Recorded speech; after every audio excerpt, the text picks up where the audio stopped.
Alô, meus amigos do canal Wellington Campos FC, tudo bem com você?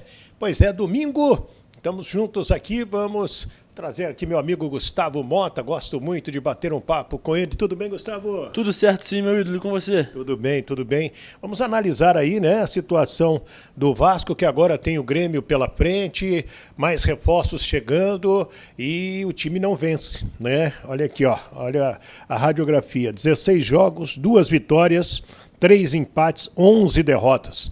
Fez 12 gols, levou 28, deve 16 gols no campeonato. Então isso aí é o início da nossa conversa. E falar também dessa situação do Flamengo, do preparador físico que foi demitido após dar um soco no rosto, né, do Pedro lá em Belo Horizonte, uma confusão que está rendendo até agora, pode até sobrar para o Sampaoli. E falar também da rodada, mesmo com o Vasco não se ajudando, outros resultados foram bons, mas é uma questão que nós temos que tocar. Antes eu peço para você se inscrever nas nossas redes sociais, se ainda não é inscrito, né? Aí no Twitter, também no Instagram. E se você não é inscrito no nosso canal, Wellington Campos FC, se inscreve esse vermelhinho aqui embaixo e faz o quê?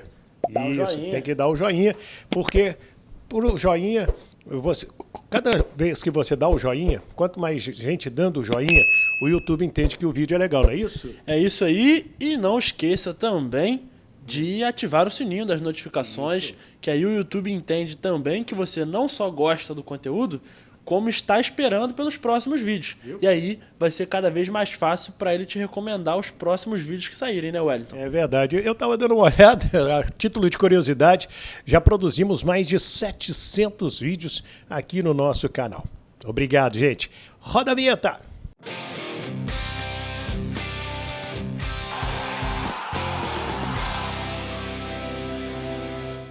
Muito bem, minha gente, vamos lá. Deixa eu trazer aqui meu amigo Gustavo Mota, de Super Rádio Tupi, um ótimo jornalista, tanto na geral quanto também no esporte, é da nova geração de jornalistas que nós temos aqui na Super Rádio Tupi. Eu falo que é meu professor aqui de informática, mexer aqui no Twitter, mexer no Instagram, principalmente aqui no YouTube, então ele é o cara que me dá a maior força. E tem que fazer esse agradecimento. Que é isso, Wellington. Eu que tenho a honra de poder te ajudar. Já conhecia muito do seu trabalho, pude te conhecer melhor pessoalmente, ser do grande coração que você tem. Então, para mim é uma honra poder também fazer parte aqui desse conteúdo, dessa produção. Então, vamos junto nessa. É verdade, é verdade. Bem, o Vasco ontem fez um jogo com o Corinthians e voltou a perder 3-1. Né? Eu quero trazer, inclusive, a entrevista coletiva do técnico Ramon Dias, uma entrevista coletiva, tirando a pergunta que foi feita, né, pelo repórter de São Paulo, deixando as duas respostas, deu 2 minutos e 4 de entrevista coletiva do técnico Ramon Dias. Mas é importante a gente trazer, porque ele vai dizer, com a chegada dos reforços, e ele vê que o time está reagindo. Mas o Wellington perdeu. Vamos escutar. No, si la evolución está, pero tenemos que seguir trabajando, hay mucho por hacer y principalmente darle confianza al equipo, porque veo que hay momentos que tuvimos situaciones y no las concretamos. Seba tuvo una muy clara que podía haber sido el empate. Y en el segundo tiempo creo que competimos bien. Por ahí no con la contundencia, pero competimos. Creo que tenemos que trabajar mucho de mitad de cancha para adelante para poder tranquilizar al equipo. El equipo está muy presionado, pero esto se necesita tiempo y se necesita trabajo. Vamos a tener que trabajar en todos sentidos, ya sea en lo anímico e em lo futbolístico também. Temos que seguir crescendo. Esse anímico que você falou, parece que ficou claro, o Vasco faz o gol com o Peck, o Gabriel Peck, Sim. E 1 minuto depois acaba, né, naquela marcação de pênalti, acaba levando o 3º gol. Você acha que um dos trabalhos é restaurar a confiança desses jogadores? Sí, eso es darle tranquilidad, porque en un momento donde nosotros empatamos y quedaban casi 25 minutos para poder recuperar, y por ahí tuvimos una mala salida, una jugada para atrás y estuvimos muy abiertos como para que ellos conviertan. Yo creo que esa tranquilidad le tenemos que transmitir al equipo, tranquilidad para que pueda resolver situaciones donde eran a favor nuestra. Entonces, bueno, vamos a tener que seguir trabajando y mucho. Como é que você viu a estreia de 3 reforços que chegaram nessa semana, né, do Ferreira, do Praxedes e do Paulinho? E eu também queria que você comentasse sobre a entrada do Orellano no segundo tempo, que ele teve uma evolução e fez o time melhorar no segundo tempo. No, Paulinho está muy bien. Seba se tiene que adaptar al juego, pero tuvo una gran chance para ver convertir el gol. Seguramente los refuerzos con mucho trabajo nos van a dar los resultados que queremos. Então, Gustavo, eu entendi bem o que disse o Ramon. Ele vê que o time tem qualidade, tem condições de sair desse fundo do poço onde está chegando reforços também. Exatamente. É o que eu vi muita gente falando ontem, concordo, e eu acho que é bom até a gente acrescentar. O Vasco perdeu ontem, mas competiu e competiu muito bem. O que não havia fazendo, não fazia muito tempo. Fez contra o Atlético Paranaense em casa. Sim. E vale lembrar, né? Contra o Atlético não tinha nem uma semana de trabalho, não tinha chegado ainda boa parte desses reforços que já atuaram na partida de ontem. E é importante lembrar também que o Vasco perdeu por 3-1, mas 2 dos gols do Corinthians foram um com uma bola dominada pelo Yuri Alberto, ele deu um chute, bateu no travessão e entrou. E o outro um gol de pênalti que, numa fatalidade, o jogador bateu com a bola na mão e aí... E antes o Cabarral tentou dar um lençolzinho no cara perto da área, perdeu a bola e deu no que deu. E ocasionou o contra-ataque, exatamente. Então assim, você percebe que o Vasco deixou de perder porque não jogava nada para perder por erros que o técnico com certeza chega numa conversa, chega num treinamento, conserta, e isso vai parar de acontecer. Não é normal um jogador dar um carrinho com os braços para cima, não é normal um erro de bote onde o jogador consegue realizar o drible com um chute, acerta uma bola no ângulo. Então assim, óbvio que é aquilo, né? A sorte acompanha quem joga bem. Sim. Você vê pelo Botafogo, ganha com gols numa jogada com um pouco mais de sorte, deixa de tomar gols numa jogada de um pouco de sorte, da mesma forma que o azar acompanha quem já está mal. Então o Vasco agora vai começar a jogar bem, é inevitável que jogue bem, porque está chegando reforços, o técnico também é muito bom. Então assim, agora é esperar, resta saber se vai dar tempo dessa espera. A gente espera que esse tempo seja suficiente para o time engrenar, porque faltam aí boas vitórias até conseguir se safar, né, Wellington? Em cima do que o Gustavo falou, vamos aos outros resultados. São Paulo e Bahia 0-0. Então, segurou o Bahia. O América em casa tomou de 4 do Palmeiras, 4-1 para o Palmeiras lá em Belo Horizonte. E o Fluminense venceu do Santos 1-0, né? E a gente está produzindo esse vídeo, o Goiás está empatando com o Grêmio, mas eu vejo mais o time do Grêmio perto da área do Goiás do que o Goiás na área do Grêmio. Mas é o que está acontecendo nesse momento. Aí o Vasco tem que se ajudar. É ele que tem que se ajudar. E vai pegar agora o time do Grêmio, né, que está brigando lá na parte alta da tabela. Tem um jogo a menos com o Corinthians, como o Vasco tem um jogo a menos com o América, por causa da competição Copa Sul-Americana e Copa do Brasil também, 2 competições. Próximo adversário é o Grêmio, e esse jogo vai ser em São Januário, de portões fechados. O Vasco ganhou no STJD uma decisão liminar de poder levar esse jogo para outro estádio e contar com mulheres, crianças e pessoas com necessidades especiais. Então, sem os chamados marmanjos, para evitar violência. Até agora, domingo à noite, o Vasco não se decidiu por outro estádio. Estou sentindo que o Vasco, até para se preservar, vai jogar de portões fechados em São Januário. O que você faria, Gustavo? Wellington, é um pouco perigoso, né? Infelizmente, a gente sabe que a grande maioria dos torcedores não estão preparados para o futebol, né? A gente tem quem conhece, quem consegue ir assistir uma partida, com derrota e com vitória reage da mesma forma, vai para suas casas, enfim. Mas, infelizmente, a gente tem aqueles que não conseguem acompanhar dessa forma. E querendo ou não, como a própria liminar diz, são mulheres, são crianças e são pessoas com deficiência, que, num contexto geral, são mais frágeis. E essas pessoas... E não são de briga, né? Exatamente, não são de briga. Sendo que num jogo aconteceu no Nordeste, lá, se não me engano, foi no estado de Santa Cruz, foi do esporte, que a mulherada brigou. Então, mas são pessoas que, num contexto geral, não estão preparadas para um lugar onde vai ter bombardeio, onde vai ter porradaria, onde vai ter briga entre policiais. Então acho que cabe ao Vasco também nesse momento, se não consegue encontrar um lugar onde esses torcedores estarão completamente seguros, é melhor que seja de portões fechados, porque Deus me livre e guarde. Esses que vão pra briga, que vão pela porrada, conseguem achar uma brecha e invadir o estádio, vai ser um problema ainda maior, porque essas pessoas, essas mulheres, essas crianças e esses portadores de deficiência estarão em grave perigo.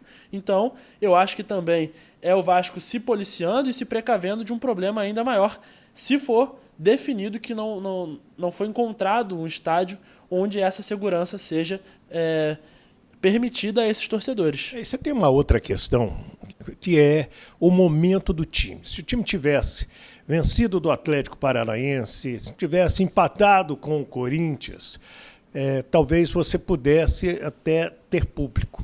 Mas como é o tal do ano político e os caras são Vasco, mas querem destruir de alguma maneira quem está no poder, essa é a grande verdade. Não vou dizer, não, o cara é Vasco, mas não é Vasco. Não, é briga política, né? Então, você tem que tomar alguns cuidados, sim, nesse momento envolvendo o público. Talvez o prejuízo seja menor jogar em São Januário sem público do que você alugar um estádio e pagar o aluguel, botar público e correr todo esse risco que a gente está relatando por aqui. Exatamente, é onde o Vasco também está na hora de se precaver e é aquilo, a gente torce para que os resultados comecem a chegar para, como você disse, a situação fique mais tranquila para que esses torcedores que sim merecem, não se envolveram na briga, não tem culpa nenhuma daquela confusão que aconteceu em São Januário e eles possam então acompanhar o time deles. É verdade.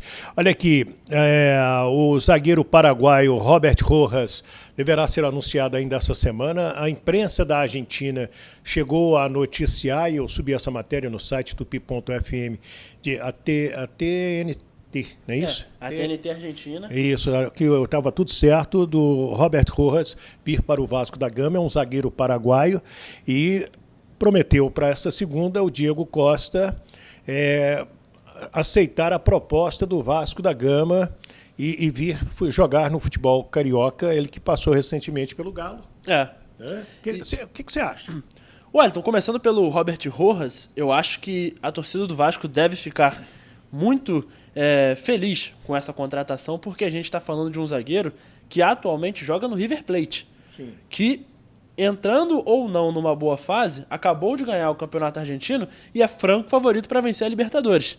Tem aí uma dívida, né? Perdeu em 2019, desde então vem tentando reconquistar a América. E ele larga esse projeto visando recuperar o Vasco.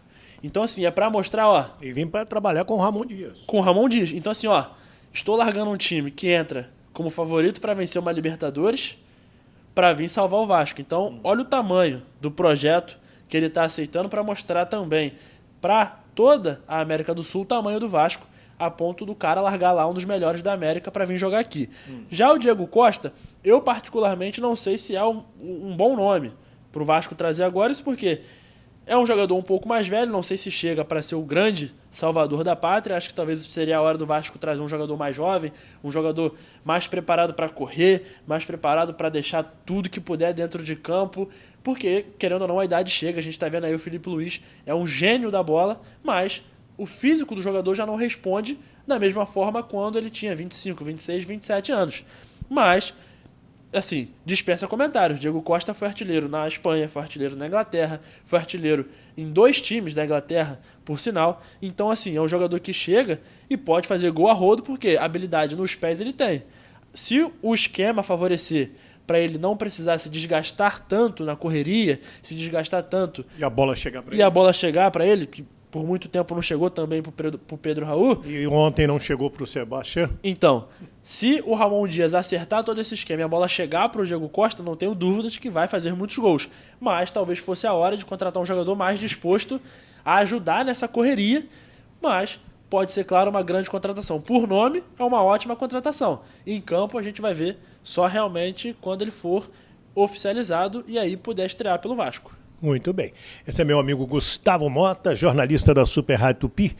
E agora eu quero tratar de um assunto que é a demissão do preparador físico Pablo Fernandes no Flamengo, ele que agrediu com um soco no rosto e foi a corpo de delito, teve ferimentos leves, o atacante Pedro, que teria se recusado, teria parado de fazer o aquecimento e o Pablo entrou no vestiário e desferiu esse soco aí no Pedro, que não teria reagido. Bem, vamos lá. O Flamengo, na noite deste domingo, demitiu o preparador físico. O filho dele é da comissão técnica do Sampaoli e o Flamengo, na nota, diz que ainda hoje vai definir a situação do Sampaoli. Então, vamos aguardar. Meu querido Gustavo, eu chegar e te dar um soco no seu rosto, ou você chegar e me dar um soco no rosto, é uma coisa muito grave. É uma atitude incompreensível, né? Extrema. Exatamente. Então, assim, foi o que foi veiculado, né? Até dando os créditos aqui ao Caê Mota, do GE, fez uma reportagem incrível, acompanhou muito bem esse caso lá, logo após o acontecido, ele explicou. A situação era de que o jogo já estava para o final e antes de chegar ali aos 30 minutos do segundo tempo, o Pedro foi informado que era para manter o aquecimento mais forte porque ele poderia entrar a qualquer momento. Então houve essa expectativa dele ir a campo, não foi a campo e aí ele se estressou, ficou irritado com a situação, já vem estando irritado com essa situação há muito tempo, é bom lembrar, reserva, né? De ser reserva, de não estar entrando.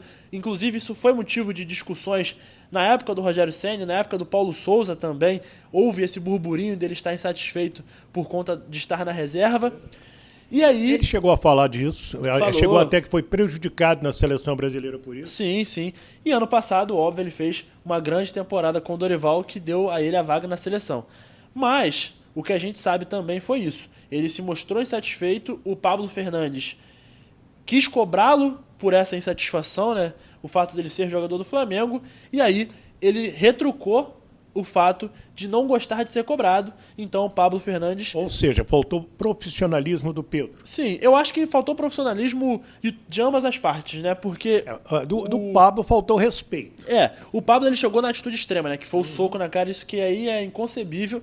Ele não poderia, por mais que ele estivesse irritado com o Pedro, por mais que o Pedro tivesse também reclamado com ele, o soco nunca vai ser a solução. Isso, partindo desse pressuposto, a gente entra também nos motivos que levaram a essa agressão, e aí, óbvio, que entra nesse contexto do Pedro já estar irritado com o fato de ser reserva, um jogador que foi à Copa do Mundo, um jogador que é um craque, dispensa comentários, mas, eventualmente, teve aí essa situação com o preparador físico que não tem nenhum argumento a seu favor. Ele não poderia ter agredido o atacante, mesmo que, enfim, tivesse ficado irritado com ele, né? Agora eu vou botar ele aqui na parede. Você tem quantos anos? Eu tenho 21. 21. Né? E você trabalha junto com o seu pai, que é um empresário, vocês têm funcionários, Sim. Né? Então você tem a maturidade do filho que trabalha e do funcionário, do empresário. Então tem uma hierarquia. Sim. O Clube de Regatas do Flamengo teria que fazer o quê, né? Wellington, até a gente conversava isso antes, né? Eu acho que o gabarito do Flamengo agora é, de momento, como já fez, demitiu o preparador físico. Acredito, inclusive, que o filho dele também vai junto nessa barca, até para evitar qualquer outro ruído dentro do Flamengo. O Pedro... Você tiraria o Sampaoli? A princípio, não. A princípio eu acho que não, mas aí a gente continua essa conversa. O Pedro tem que ser multado pela atitude dele, porque foi como você disse, faltou o profissionalismo ao atacante Pedro. Mesmo que ele seja um craque, um ídolo, enfim, dispensa comentários. O técnico é a autoridade máxima. Se ele decide que o Pedro não deve ir a campo, o jogador continua treinando e respeita a decisão do treinador. E te ajudando, o preparador físico, idem. Ele vai te deixar pronto para qualquer momento você entrar na partida. Exatamente. Então faltou o respeito do Pedro com a comissão técnica em não aceitar a posição de reserva. E agora, com o preparador demitido e o Pedro multado por essa atitude, eu acho que cabe ao Flamengo reunir os demais integrantes da comissão técnica e o Sampaoli com o elenco e aparar todas essas arestas que sobrarem. O elenco é esse, o treinador é esse, resolvemos o problema, queremos todos focados em ajudar o Flamengo. E aí sim, eu acho que o trabalho tem que caminhar junto, porque mais uma mudança de técnico, o Sampaoli também já demonstrou várias vezes que não quer sair do Flamengo, então é um treinador que vale esse diálogo para que se mantenha, e os jogadores também. O próprio desempenho do time mostra que o trabalho está sendo bem feito. É praticamente finalista da Copa do Brasil, vai como franco favorito, assim como o River Plate, para as finais da Libertadores, e ainda é o vice-líder do Campeonato Brasileiro, mesmo com o Botafogo voando, sobrando, nadando abraçadas. Enfim, o time desempenha um bom futebol e agora eu acho que cabe ao Flamengo dialogar muito bem para gerir essa situação. Lá em Formiga, Minas Gerais, na minha terra, na minha doce Formiga, diria assim, você falou bonito, menino. Então, e você, meu amigo, que está nos acompanhando, minha amiga, qual a sua opinião?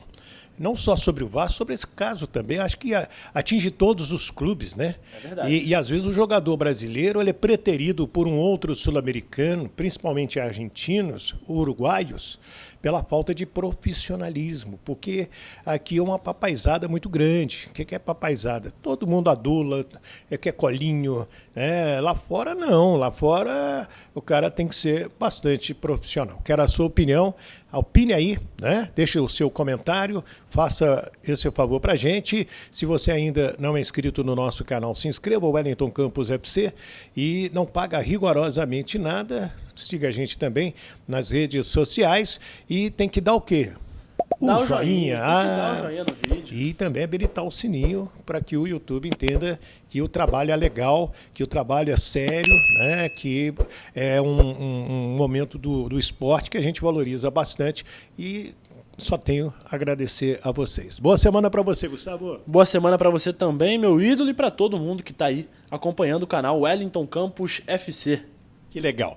Gente, uma ótima semana para todos, muita saúde, fiquem com Deus, Papai do Céu ilumine a todos nós, do Rio de Janeiro, Gustavo Mota e o Wellington Campos.